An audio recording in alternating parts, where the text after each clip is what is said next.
So we have Danny McPherson here with Arbor Networks. He's going to be presenting the first one here on BGP Scalability Considerations. So, also, before we start, one last thing, the break, give a thanks to Savis for taking care of the break here.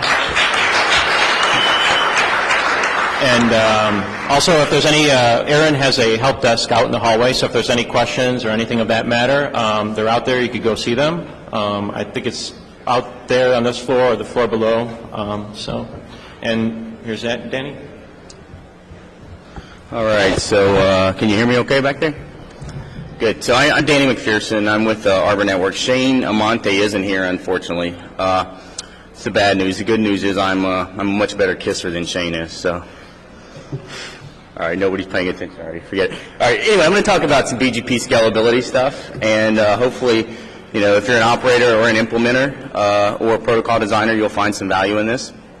I'm going to focus a lot on intra-domain routing scalability as opposed to inter-domain, and I'll talk about why in just a moment, and then some other info. One thing to note is that the slides available online that should be posted now in PDF form have about another 15 slides or so in here that provides more tutorial nature content, and so if you're following those, then they're going to be slightly off from this. So one of the things that that I did in my operator days was try and help with some of the scalability stuff internal to some of the networks I worked on, and a lot of that was minimizing the number of unique routes in the network as opposed to the DFZ size or the number of the number of fib entries and so forth. And I'll talk about all this in a moment, but.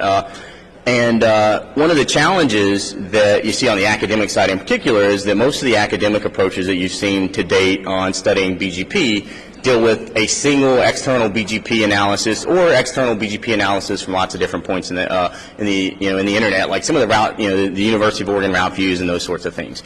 And those are fine. The problem is that though inside the core of of IBGP networks, scalability is a much larger concern, and much different issues. The dynamics internal to a BGP mesh are very different than a single external view where you're only sending the best path and so forth. So I want to talk about some of why this matters in a moment. So what breaks first? The thing you hear everybody scream about is DFZ size and fib size, and absolutely that's a huge issue. Ultimate fib size is considerable. How big is the fib? What's the impact of V4 and V6 and so forth? But there's a second issue there, which is which ultimately equates to the rate of the churn of that fib size, which is the number of unique routes in the routing system. So you have a prefix and you have a route, and or you have multiple routes to reach that prefix. So you could have multiple paths for a given prefix via different ASs or with different cluster lists or different attributes inside of a BGP topology. So the more routes you have, or the more unique paths for a given prefix, the more state and the more churn and the more I/O in the fib and so forth that you're going to have. So if you look at this actually came from Level 3's network, and over the past 10 years or so, and it's basically charting the fib growth, or DFZ size more or less. In other words, the unique routes in the routing system and the number of paths in some of the routers in their network. And there's some more detail available on this that I'll provide a point or two later. But as you can see, the point here is that the number of unique routes is growing more steeply than the DFZ size, and the number of unique routes has explicit implications on the scalability of everything from the CPUs and the churn in the routing system to the security of the routing system to the fib sizes and fib I/O and line cards and all this stuff. I'll show you in a diagram in a moment. So this busy diagram here, what you're basically looking at, this is sort of my stab at a conceptual router architecture. And in the top left column, what you see is your BGP routing table, right? And you got an JSON rib in for each peer and a decision process that picks your best BGP route, and then a JSON rib out for each peer. You got like an ISS, link state database, or OSPF, a static one, and so forth. Then you have some kind of routing table manager that sort of orbits between those and says, I'm going to prefer static routes over BGP learn routes and so forth. And then finally, you've got your IP rib, which is all the stuff compiled and all the best routes from each of those different processes. And then the fib, which is what you're going to use to forward information. And then in most modern routers, like Type 2, Type 3 switches, you have a distributed fib. So you take that, that forwarding information base and you push it out to a bunch of different line cards where forwarding decisions are made independently of a central processor. So today, what you basically see is in the core of most of the decent-sized BGP networks, anywhere from 2 to 6 million paths, right? 2 to 6 million unique routes in those, in the BGP routing table. So if you do a show IP BGP summary, it'll say X number of network entries in iOS and something, show BGP summary in JuneOS, whatever. And you'll see, you'll see X number of network entries. So that's talking about all the unique routes in the system. And then after those are sort of, analyzed, and you pick all your best BGP routes, those are given off, and then they become the IP rib, and then that's abstracted down, and some link layer forwarding stuff's put on, and it's put in the fib, and the fib's what's pushed out to the line cards with a little extra information. So one of the things is that, you see this red arrow here, there's a slight bit of animation, but basically any change in a best path of those 2 to 6 million on average results in a change all the way down in the system. And every one of those red arrows you see there from that low rib on down are usually sort of multi-transaction stuff. In other words, if the rib changes and you put something on a fib, it's not just pushing it out. There's multiple transactions like, some kind of commit and so forth. So it's pretty heavy processing there for each one of these, right? So the more routes you have in the system is going to result in more churn all the way down to the fib. So why is the number of, unique routes increasing faster than prefixes? Basically, one of the primary reasons is denseness of interconnection. The more available paths you have, the more interconnected the internet is, and the routing domains make up the internet, the more available paths you're going to have, and so so you're going to have more more routes, more unique routes in the routing system. So this is going to illustrate that for you. So you got this top left cloud here, which is an enterprise, and they have a prefix, P/24, and they connect to an ISP, ISP1 in this case. And they advertise their one route to ISP1. Well, ISP1 interconnects with ISP2 and ISP3, and they actually interconnect in multiple places, say 10 places, right? Well, this isn't one prefix or one unique route in that routing system. What this ends up being is 22 routes in ISP1's network. That's just at the edge, the egress perimeter of the network, the eBGP perimeter of the network. That's not inside the routing system, inside of ISP1's AS topology, which is actually what I'm going to talk about. So, everybody talks about route reflection. Says, well, route reflection, doesn't that give you some implicit aggregation over a full mesh? I mean, the point of route reflection and AS confederations, for that matter, were to help with scalability of BGP. In other words, BGP has this rule that says that inside of a routing domain or inside of an AS, a BGP speaker has to be fully meshed with every other BGP speaker. Or actually the rule is that if I'm an iBGP speaker and I learn something from another iBGP speaker, I can't tell a third iBGP speaker. So that means they have to be fully meshed, or you have to have some hack like route reflection or AS confederations to get around that rule. So, so basically, route reflection is one of the ways to get around this. What else do I want to say? Let me just illustrate it. So a common topology that you see in networks is a single layer of hierarchy with route reflection. So you have the blue routers down on the left side there, and then each of those blue routers is referred to as a route reflector client in this case, and they peer with route reflector servers, or route reflectors, the gray routers in this case, and then you'll fully mesh the gray routers or the core routers. You may add another layer of hierarchy. I've seen as much as 4 or 5 layers of route reflection hierarchy in some networks. There are advantages to that, and there are also disadvantages to that I'll talk about in just a bit. But it's sort of a typical topology there, and it gets away from the fact that every blue router would have to be interconnected with BGP with every other blue router, and you have to maintain TCP state and so forth. So busy slide here, but basically, there's been a lot of work done to look at instability in the routing system. And a lot of this instability is, from that single BGP perspective. You don't understand what's happening inside of a network. All you know is that you get these, these extraneous updates external to that routing system. And so let me illustrate this. Basically, you got a prefix down here again, this P/24, and it's that enterprise that connects to a route reflector client. And he advertises a route, and he gives it to these 3 route reflectors in the network. Well, each of those 3 route reflectors actually give it to every other route reflector. So that implicit aggregation thing you thought you had, what you've got now is you've got 3 copies on the route reflectors, and then every other route reflector in the network now has 3 copies of that one prefix from that one advertisement or ingress point in the network. So you get, a 3x amplification factor. But what happens here is these route reflectors in the top, in this case, in that cluster 3, advertise the route. They pick one best route. This is the implicit aggregation thing you get through route reflection. So they pick one best route to to pass on to their clients, and in this case, it's that top blue router. Well, what happens is if the route reflector goes away for some reason, say that router crashes, even if it's not in the forwarding path, then you got to pull those announcements away and you got to advertise a new one, all right?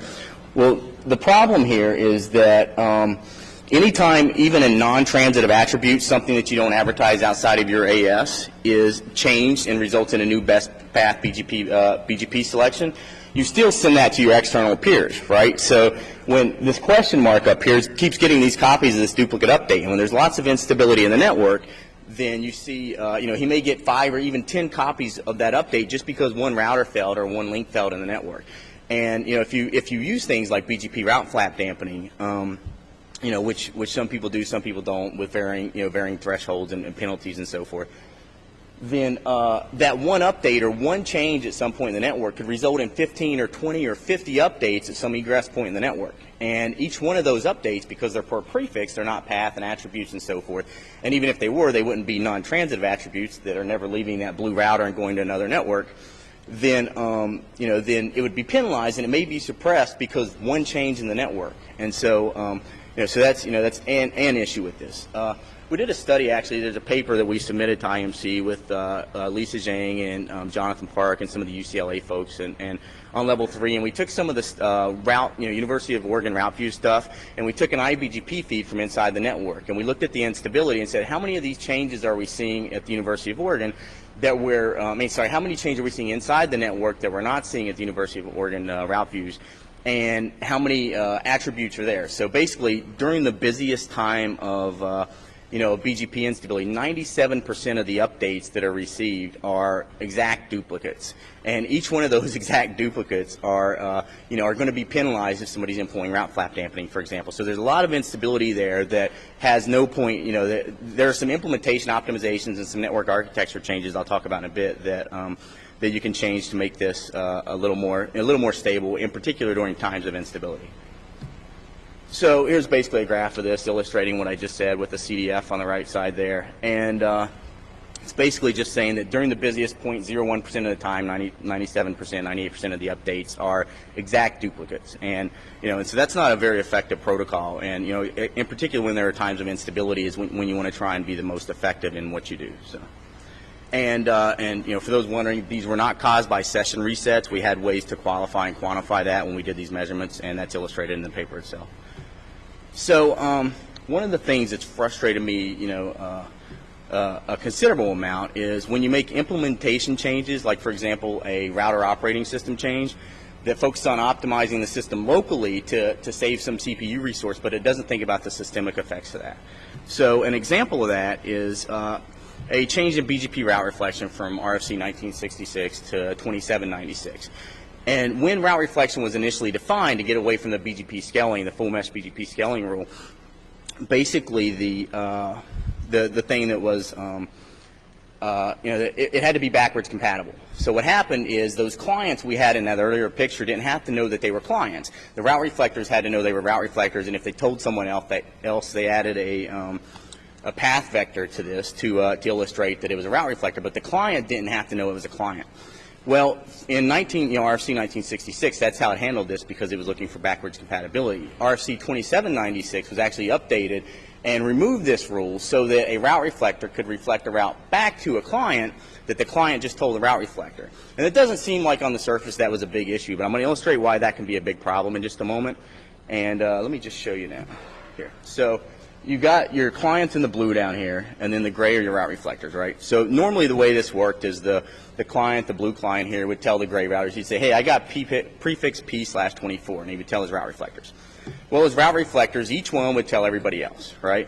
They couldn't tell the client again because that would be a routing information loop. In other words, he's receiving something back, and that router may install it that he advertised. And so the route reflectors had to know not to send it back to the client, and it did this with some new attributes that were added to route reflection. Originator ID was compared to the router ID of the client and so forth. I don't want to get into that right now, but I can certainly talk about it if you like.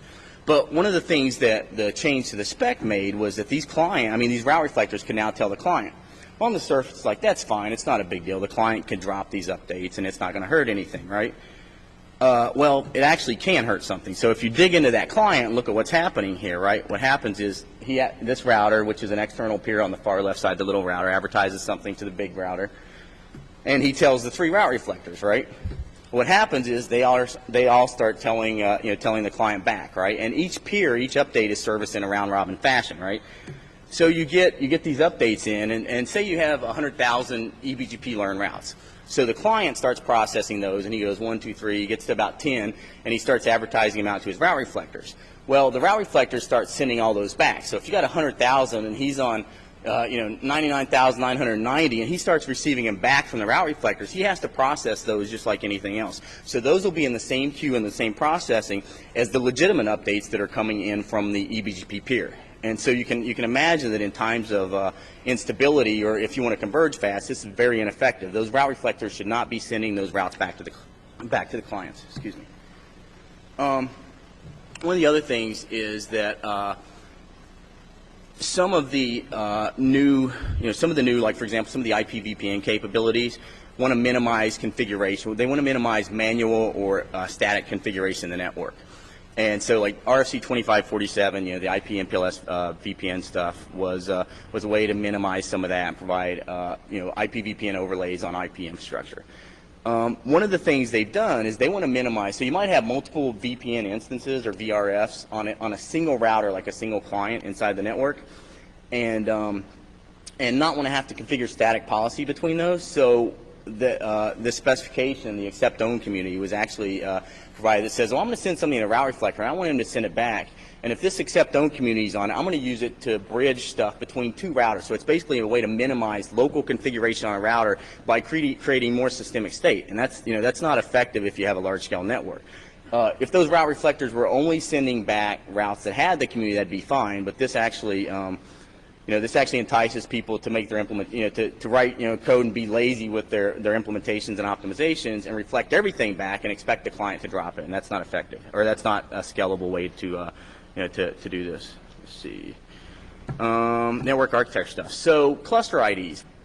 One of the things that route reflection introduced was the notion of cluster IDs.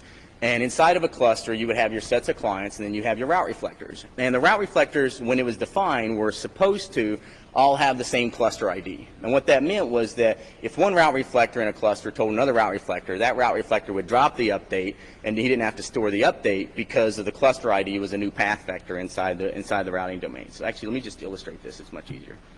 So basically, here's that diagram we had earlier, right? Where you got your client, you got prefix P/24. He advertises it to the client router, the blue router in the bottom left corner. He tells the 3 route reflectors, they tell everyone else, right? Well, they also tell each other, right? And they're never, ever going to use those updates, right? So if this is 100,000 prefixes from that client, they're all telling each other, each one's going to store 100,000 prefixes, 100,000 unique routes that they use locally, but they're also going to store 100,000 from everybody else that they're fully meshed with inside that cluster. So that's 200,000 in this simple diagram. It'd be 200,000 extra prefixes or extra unique routes, I'm sorry, that the route reflectors are storing, and they're never, ever going to use those. So if you have unique cluster IDs on each route reflector, that's going to happen. If you have a common cluster ID, those routes are still going to be advertised between your route reflectors, but they're still going to be advertised, but they're going to be discarded when they're received. The reality is that if the protocol was more optimal, it wouldn't advertise them at all. It would say, well, I have the same cluster ID as that guy, and I shouldn't send him these updates because he's going to drop it and we're both route reflectors. So another optimization that could be made there to save some processing overhead. There's lots of other stuff like placement of peers versus customers, number of route reflectors in a cluster. Most people have 2 to 5 route reflectors per cluster. And you got to think, right, for every external prefix you have in that cluster, more than likely there's going to be one best route for each one of those, multiplied by the number of route reflectors you have, advertised to every other router at that tier in the BGP hierarchy. And so there's some amplification, like 5x amplification, or whatever the number of route reflectors you have is. So you got to think about that when doing your design. You could add additional route reflection hierarchy. One of the problems, though, is that there are 2 problems actually with this. One is that the length of the cluster list and the AS confederation information, for that matter, in BGP has found its way into the decision algorithm. And so if you have a longer cluster list associated with a route, even if the data path is more optimal, then the longer cluster list is going to be less preferable than the shorter cluster list. And so that's not, that's not something that, that's something you have to consider when you're designing hierarchy into your routing architecture. Common and unique cluster IDs, I would definitely recommend common cluster IDs across all the clusters in a given route reflector cluster. Client-to-client reflection versus full mesh, there are reasons you may want one or others of, one or either of those. IP forwarding path congruency, one of the other things people are doing a lot today is having overlay route reflection hierarchy. So they'll have some route reflectors at central points in their network and do some policy, other stuff on those. That's fine, but if you're using that for, sort of generic IP forwarding, you got to be really careful because you can create forwarding loops if you have route reflectors that peer through clients. And so that's something you have to use some caution about. So it's not easy. Another thing I'm going to show you a diagram of, or a chart of in a moment, is attributes. So one of the things you see all the time is, hey, let's propose a new global community for this. Or let's have unique communities that are transitive and everybody passes them around. And the problem with that is that each one of those means there's going to be a new route in the routing system, right? And if you have unique attribute sets, then you can't do things like BGP update packing where you put lots of prefixes in one update and send one package instead of a unique update for each prefix. And so there are more scalability concerns with that. Other things like, for example, if you peer with someone and they're sending you meds, or you peer with a couple of different AS and they're sending you meds and you're not comparing those meds, or you probably shouldn't be comparing meds between different ASs, you probably want to reset all those because those result in unique attributes and you can't update pack and its unique routes in your routing system. Let's see. Okay, so new address families, I'll illustrate the attribute thing in a moment. I'm kind of on the fence about this one, as many of you are, I think. Lots of stuff from IP VPNs in particular being, sort of the most obvious one, to FlowSpec and pseudo wires and L2 VPNs and so forth. But putting carrying new address family information, using BGP as sort of a signaling protocol, as opposed to defining a new protocol for that. And some people say you're overloading BGP. The alternative is defining another protocol that looks like BGP and has the same state machine and employs a lot of the same functions. And so, so you got to balance this though, right? Because for example, if you make a change to IP VPN code to reflect routes back to a client for 2547 VPNs, that's the same base BGP code that's going to be used for your global internet routing, right? And so if somebody has some new BGP capability like AS4 pass stuff and it results in session resets somewhere else, that could cause instability in your, your IP VPN routing infrastructure. So all these things sort of tie in and have dependencies on one another. Effects on attribute growth. So I said something about this a moment ago, but I was pretty big on minimizing the number of unique attribute sets in the network, and you can look at those in your network. But things like meds, it was a common policy to not accept communities from any peers because I'm never going to employ those communities, and to reset meds to the same value. In particular, because early on, some implementations considered a med of 0 versus a missing med as different. One was more preferable than the other.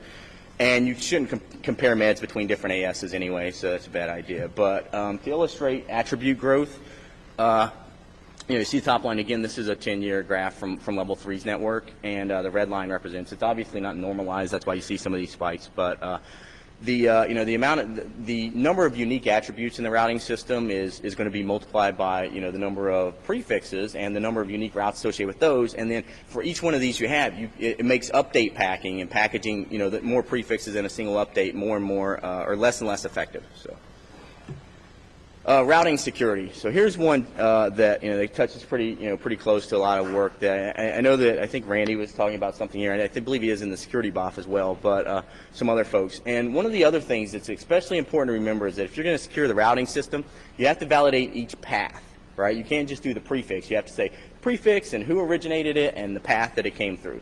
And if you introduce more paths in the network or in the global routing system, the instance of interconnection externally increases, then you have to fully enumerate this when you're defining a routing security policy or a protocol that's going to accommodate that. And so if you design a secure routing protocol today that's going to deal with things like route leaks and route hijacks, then it's not just going to deal with 350,000 updates and origin validation. It's going to have to deal with the paths too. So it's going to be more like an order of magnitude, like 3 or 5 million paths that you're going to have to validate. And and so there's huge overhead associated with this. The other thing is, for those of you familiar with like BCP 38 anti-spoofing measures, there are some ways to automate configuration of that, like with unicast reverse path forwarding. And The only way that'll work is if you accommodate all the feasible paths. And a feasible path is anywhere you learn to route from, right? That's the 3 to 5 or 6 million, whatever the number is. That's not the 350K number that's in the FIB. And so if you're going to secure the data plane, either subsequent to or in parallel to the routing system, then, then you have to deal with that as well.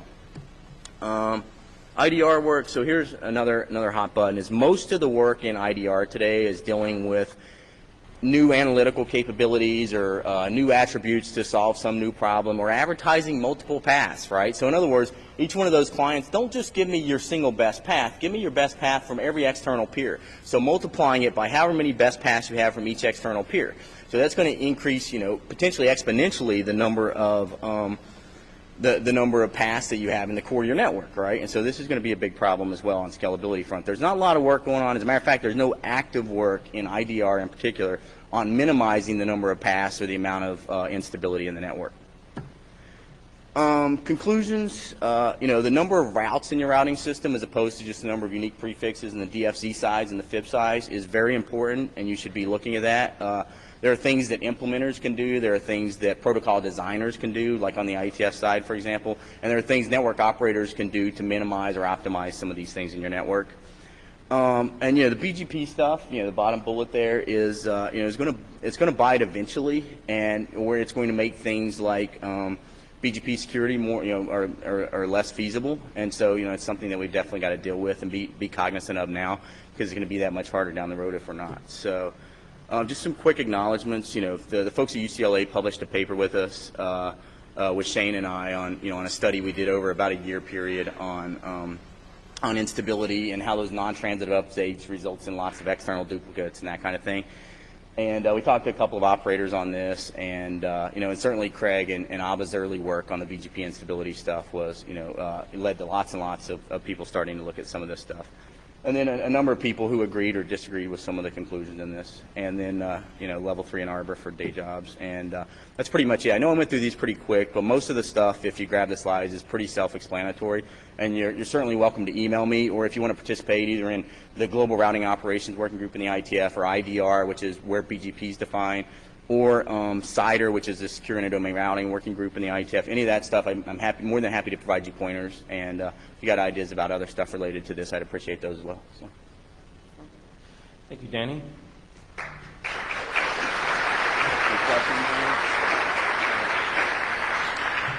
Yeah, we've got probably a few minutes. So, yeah, probably went a little faster than I needed to.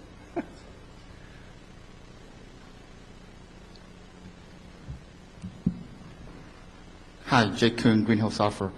Could you care to comment on the use of ECMP routes in IBGP load balancing, how that contributes to routing stability?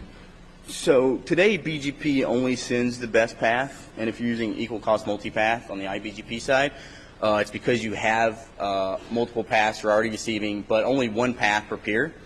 And some of the extensions are made to optimize that, where you could even send multiple paths, and so forth. So the only comment I would have there is that if you add more paths to expand things like that, either on the eBGP side, which some people are looking at, and there are extensions that people are proposing for that, or on the IBGP side, then it will have some scalability implications. And the thing is that when you have instability, a lot of this stuff is multiplied by, when you look at it from a systemic perspective, it's multiplied by a factor of n, whatever that is, right? However many different, available paths you have. And so, one of the biggest things I didn't talk about, and I touch on it in the slides that are posted online, is like path hunting and path exploration and some of the challenges for that stuff, where you get different race conditions or other things. And so, there are a lot of dynamics when you look at it from a systemic perspective that are pretty challenging. And so, you got to think about it, because if you're just saying I'm going to configure this in this router and do this widget in this router versus taking a system level perspective, then you may be causing problems somewhere else that you wouldn't otherwise be aware of. So it is something, the ECMP and IBGP multipath stuff, for example, are places where it certainly is directly adjacent to this, and something that you should consider if you're looking at scalability or convergence or availability of that infrastructure. So that's pretty much all I have to say on that at the moment. So. Thanks. Hey, Sandy, question? Of course. Well, you'll probably guess what I'm going to talk about. Sandy Murphy at Sparta. Could you go to the slide that said origin authentication is of little benefit? No, I can't. Next question. No. Oh, golly gee, can I ask another question? That's okay. No problem. For those who don't know, I'm the CIDR Working Group co-chair at the ITF. And I would like to point out that Origin AS is recognized as not being a total solution to routing security, but it is also an absolutely necessary and essential step. Nothing else you do matters if you haven't fixed Origin validation. Yes. So I don't quite know how to phrase something that you know is an absolutely necessary, vital, and important. We must do this step and still say very little benefit. So I have a different presentation where I talk about just that. Okay. I completely agree with you, I completely agree with you, as you well know, and I didn't attempt to trivialize it here. And the point is that there's a lot of work. So it's amazing for us all to sit in this room and the internet to be where it is today, and there to be no formally verifiable authoritative source for who owns what IP address. Yeah. And if you don't have that, and you can't say who owns what IP address and what origin is authorized to originate that IP address, then you can't secure the routing system. Right. And I completely agree with that. But you also the routing system itself is not going to be secure until you can associate who can advertise those origins. Because if you can spoof an origin or you can leak a route and hijack a route, then don't say it's secure if it's only providing 10% of a fix, right? So I completely agree. You have to have this for the foundation. I'm just saying that it's not the end all. So. I know that you and I are in agreement about this. I just wanted to make sure that absolutely. The audience heard that this is a necessary.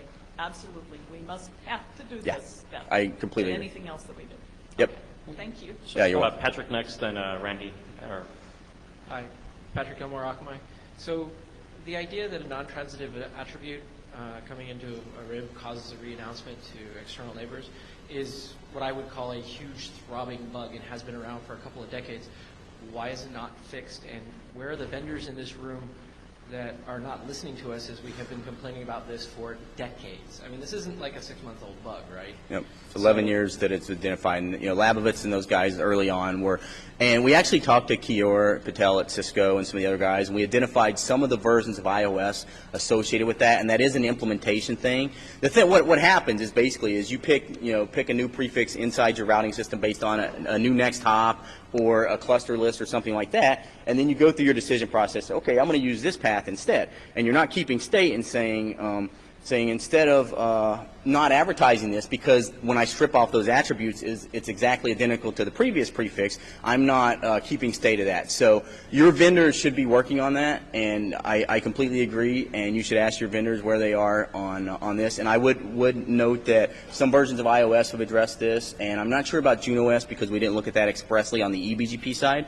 And so, talk to your vendors about it. Right. Then I would encourage everybody else to do the exact same thing. Yeah, absolutely. Good point, Patrick. It's gigantic. Yep. Randy?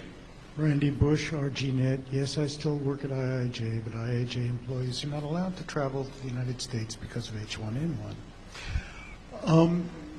Just to further clarify and to further the rat hole on routing security, there are 4 steps.